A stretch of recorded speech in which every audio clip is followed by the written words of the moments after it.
Good morning. आज के live session में आप सभी लोगों का बहुत बहुत स्वागत है। आज का हमारा टॉपिक है वाच्य। वाच्य एवं इसके प्रकार। अगर हम लोग CHT 2025 की बात करें तो लगभग टोटल आउट ऑफ 100 क्वेश्चंस अगर हम देखें तो लगभग 4 से 5 क्वेश्चंस जो है वे इस टॉपिक से आए। तो आज के सेशन में हम लोग यह देखेंगे कि वाच्य क्या है, इसके कितने प्रकार होते हैं, इससे किस प्रकार के प्रश्न पूछे जा सकते हैं। कुछ प्रश्नों का हम लोग ऑनलाइन अभ्यास करके भी देखेंगे। चलिए तो शुरू करते हैं आज का सेशन हम लोग वाच्य के ऊपर। सबसे पहले इन वाक्यों को ध्यान से देखें। शशांक पत्र नहीं लिखता है। शशांक द्वारा पत्र नहीं लिखा जाता। शशांक से पत्र लिखा नहीं जाता। यहां पत्र नहीं लिखा जाता।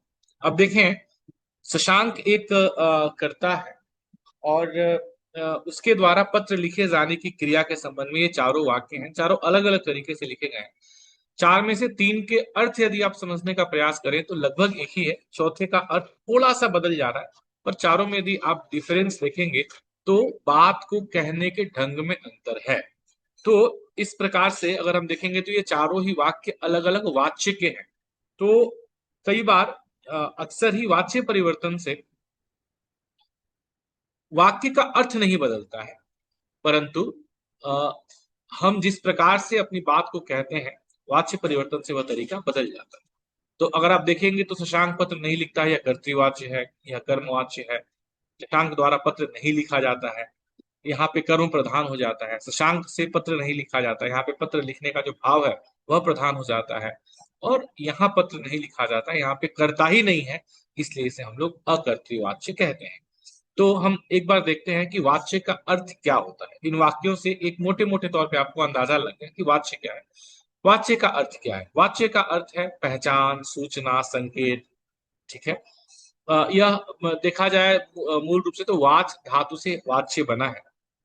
अब क्रिया का जिस पर प्रभाव पड़े वाक्य में क्रिया का जिस पर प्रभाव पड़े उसी को हम लोग वाच्य कहते हैं। जैसे क्रिया का प्रभाव किस किस पे पड़ सकता है? जो क्रिया हो रही है उसका प्रभाव या तो कर्ता पे पड़ सकता है, या तो कर्म पे पड़ सकता है, या तो भाव पे पड़ सकता है। तो वाक्य जो है कर्ता प्रधान है, कर्म प्रधान है या भाव प्रधान है, ये उस वाक्य का वाच्य निर्धारित करता है।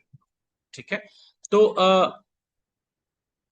अगर हम इसे दूसरे शब्दों में देखें तो क्रिया के जिस रूप से यह पता चले कि क्रिया का मुख्य विषय कर्ता है या कर्म है या जो क्रिया करने का जो भाव है।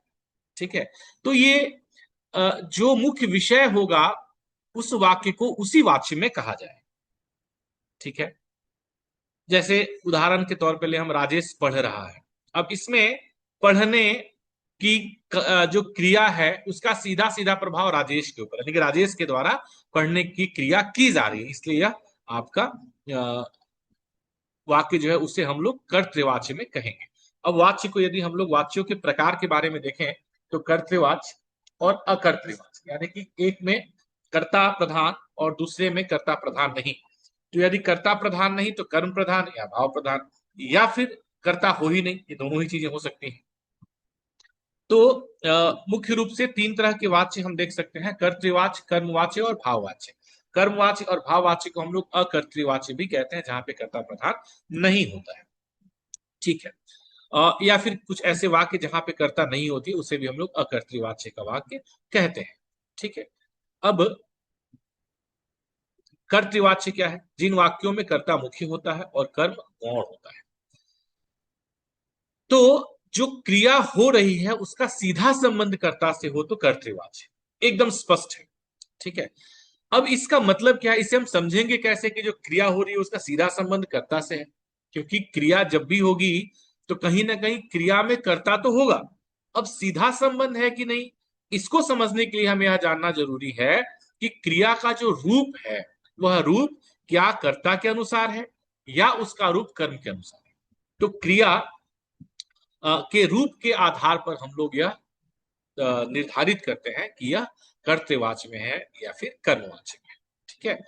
तो कर्ता के लिंग, वचन आदि बदलने पर क्रिया का रूप भी बदल जाता है। जैसे उदाहरण पे देखें हम लोग तो अनुभव एक नाम है, सो रहा है।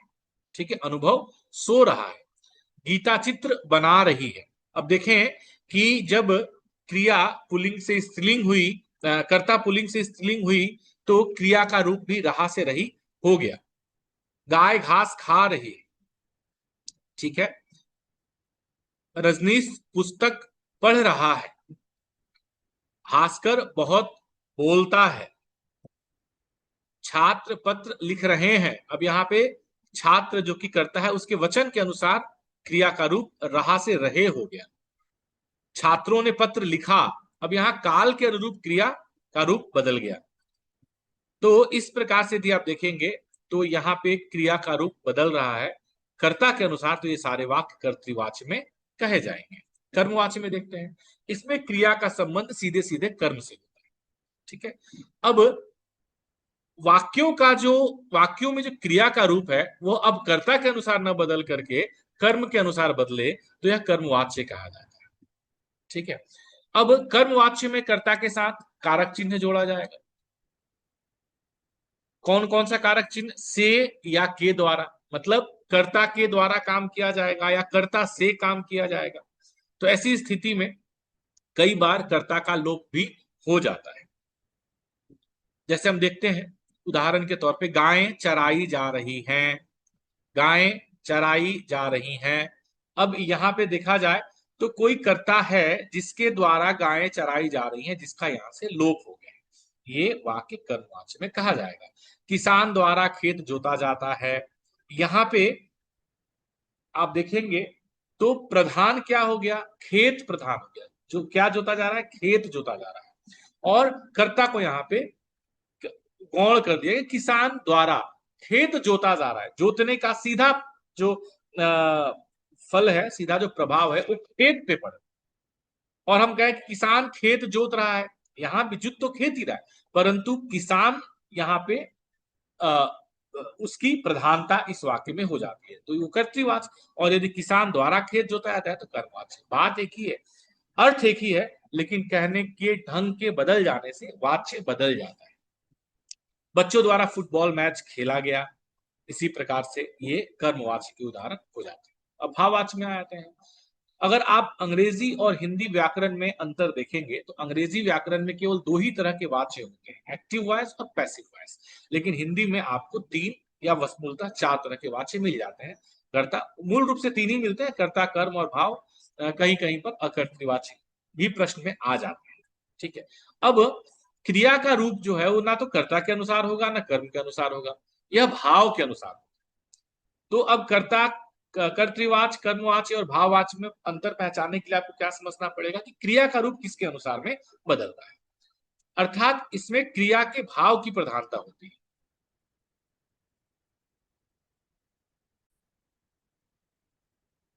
अब इसमें क्रिया के भाव की प्रधानता होती है। ठीक है, भाववाच्य में क्रिया सदैव एक वचन, पुल्लिंग, अन्य पुरुष में होता है। तो भाववाच्य के वाक्य को पहचानने का सीधा सीधा आपके पास में एक ट्रिक है कि इसमें क्रिया जो है सदैव एक वचन में होगी, पुल्लिंग क्रिया होगी और अन्य पुरुष में। ठीक है, उदाहरण देखते हैं तो समझ में और आएगा हमें। मुझसे होमवर्क नहीं होगा। अब देखें आप, जो क्रिया है होना, वो कैसे है? एक वचन में है, पुल्लिंग है और अन्य पुरुष में है। यहाँ पे होमवर्क नहीं होने का भाव प्रधान है। मैं होमवर्क नहीं करूंगा, इसमें क्रिया प्रधान हो जाएगा। मेरे द्वारा होमवर्क नहीं किया जाएगा, होमवर्क प्रधान हो जाएगा। मुझसे होमवर्क नहीं होगा, यहाँ पे नहीं करने का भाव ये प्रधान हो जाता है। नानी से चला नहीं जाता है, यहाँ नहीं चलने का भाव प्रधान हो जाता है। तुमसे खाया नहीं जा रहा है, दादाजी से पढ़ा नहीं जाता, यहाँ आप देखेंगे इन सभी वाक्यों में प्रधान भाव हो जाता है। इसीलिए इन्हें हम भाववाच्य के वाक्य कहते हैं। भाववाच्य हमेशा अकर्मक क्रिया का ही होता है, ये हमेशा ध्यान रखेंगे। हमेशा अकर्मक क्रिया का भाववाच्य होगा। सकर्मक क्रिया के लिए कर्ता और कर्मवाच्य में हम अपना वाक्य लिखेंगे। ठीक है, अब वाच्य परिवर्तन, यानी कि यदि आपको कर्तृवाच्य से कर्मवाच्य बनाना है, वाच्य परिवर्तन के सामान्य नियम क्या है? अगर कर्तृवाच्य से कर्मवाच्य में आपको परिवर्तन करना है तो कर्ता की विभक्ति के स्थान पर से या के द्वारा लगा दिया जाता है और कर्तृवाच्य का चिन्ह कर्मवाच्य में हटा दिया जाता है। मुख्य क्रिया को लिंग वचन, मुख्य क्रिया का जो लिंग और वचन है वो कर्म के अनुसार बदल दिया जाता है, तो कर्ता कर्तृ से कर्मवाच्य में परिवर्तन हो जाएगा। उदाहरण देखते हैं हम लोग। कि राजेश ने पत्र लिखा, तो इसमें क्या किया गया, जो मुख्य वाक्य जो करता है उसका जो कारक चिन्ह है ने उसको हटा दिया गया और वहां पे से या के द्वारा लगा दिया गया। तो राजेश के द्वारा या राजेश द्वारा पत्र लिखा गया, ये कर्मवाच्य हो गया। पिताजी ने चित्र बनाया, पिताजी द्वारा चित्र बनाया गया। सचिन क्रिकेट नहीं खेलता है, सचिन द्वारा क्रिकेट नहीं खेला जाता है। मैंने यह किताब नहीं फाड़ी, मेरे द्वारा यह किताब नहीं फाड़ी गई, है ना। ऐसा आप इस तरीके से इसको बना सकते हैं। अब कर्तृवाच्य से भाववाच्य में परिवर्तन कैसे करेंगे, तो यहां भी कर्ता की विभक्ति के स्थान पे से या के द्वारा ये लगाया जाएगा, ये विभक्ति लगाई जाएगी। और इसमें अगर भूतकाल की क्रिया होगी तो उसे एक वचन में बदल दिया जाएगा, क्योंकि हमने देखा कि एक वचन होगी क्रिया और क्या होगी, पुल्लिंग होगी क्रिया, है ना। तो पुल्लिंग एक वचन और अन्य पुरुष में ही क्रिया को लिखा जाएगा। जैसे कहीं रहता है कि लिखेंगे तो लिखा जाएगा, लिखता है तो लिखा जाता है, लिख रहा है तो लिखा जा रहा है। क्लियर है। तो ये ध्यान रखेंगे, भाववाच्य के लिए एकदम थंब रूल आपको ध्यान रखना है। अन्य पुरुष होगा, पुल्लिंग होगा और एक वचन, उसकी क्रिया जो है अन्य पुरुष में होगी, पुल्लिंग होगी और एक वचन। उदाहरण, मैं नहीं चल सकता हूं, मुझसे नहीं चला जाता है। छात्र रोज नहीं नहाते हैं, छात्रों से रोज नहाया नहीं जाता है। पशु बोल नहीं सकते हैं, पशुओं से बोला नहीं जा सकता है। हमेशा अकर्मक क्रिया में ही भाववाच्य का प्रयोग किया जाता है। संजय आगे न पढ़ सका, संजय से आगे न पढ़ा जा सका। ठीक है। अब भाववाच्य या कर्मवाच्य से अब उल्टा कर्तृवाच्य में परिवर्तन करेंगे तो कैसे होगा। छात्रों द्वारा परीक्षा दी गई, ये आपका कर्मवाच्य है। कर्तृवाच्य में छात्रों ने परीक्षा दी। मेरे द्वारा पतंग उड़ाई जा रही है, कर्मवाच्य है, मैं पतंग उड़ा रहा हूं, कर्तृवाच्य। पशुओं द्वारा नहीं खाया गया, है ना, तो पशुओं ने नहीं खाया, कर्तृवाच्य। हमसे दौड़ा जा रहा है, दौड़ रहे हैं। क्या उनके द्वारा चला जाएगा, क्या वे चल सकेंगे। इस तरीके से आप लोग इसको बदल सकते हैं। अब कर्मवाच्य का कहां कहां प्रयोग करेंगे आप, है ना, किन वाक्यों में कर्मवाच्य का प्रयोग करेंगे। जैसे अधिकार, आदेश या गर्व प्रकट करने के लिए, खासकर यदि आप ऑफिशियल कोई भी कार्यालयीन कार्य कर रहे हैं, प्रशासनिक कार्य कर रहे हैं, तो ऐसी स्थिति में आप ज्यादातर कर्मवाच्य का प्रयोग उस लिखने की शैली में किया जाता है। सोमवार को मीटिंग की जाएगी, है ना, या हलवा हमसे नहीं खाया जाएगा, उसे माफ कर दिया जाए। या फिर यदि आप अपनी असमर्थता व्यक्त करना चाहते हैं, मुझसे बोला नहीं जाएगा, इतना बोझ नहीं लादा जा सकता, तो ऐसी स्थिति में कर्मवाच्य का प्रयोग किया जाएगा।